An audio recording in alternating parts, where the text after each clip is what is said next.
ನೀವು ನೋಡ್ತಾ ಇದ್ದೀರಾ ಫ್ರೀಡಂ ಟಿವಿ, ಇದು ಜನಸಾಮಾನ್ಯರ ಚಾನೆಲ್. ನಾನು ಸಾಹಿತ್ಯ. ಮೊದಲಿಗೆ ಈ ಕ್ಷಣದ ಹೆಡ್ಲೈನ್. ಬೈ ಎಲೆಕ್ಷನ್ ಗೆದ್ದ ಕಾಂಗ್ರೆಸ್, ಸಿದ್ದರಾಮಯ್ಯ ಕುರ್ಚಿ ಸೇಫ್, ಕೆಲವೇ ಕ್ಷಣಗಳಲ್ಲಿ ಸಿಎಂ ಪ್ರೆಸ್ ಮೀಟ್.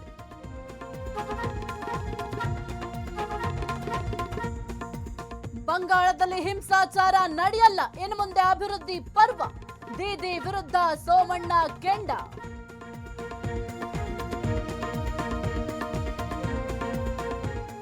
ತಮಿಳುನಾಡಲ್ಲಿ ಸರ್ಕಾರ ರಚನೆಗೆ ಸರ್ಕಸ್, ಹಕ್ಕು ಮಂಡಿಸಿದ ವಿಜಯ್, ಯಾರ ಜೊತೆ ಟಿವಿಕೆ ಮೈತ್ರಿ.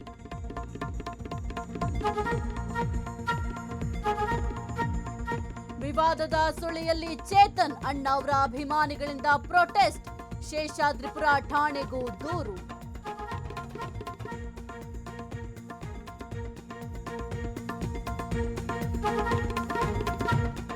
ಬಿಸಿಲಿಗೆ ಮೂಕ ಜೀವಿಗಳು ತತ್ತರ, ಬಾಯಾರಿಕೆಗೆ ಕೋತಿಗಳ ನರಳಾಟ, ನಲ್ಲಿಗಳ ಬಳಿ ಮೂಕ ರೋಧನೆ.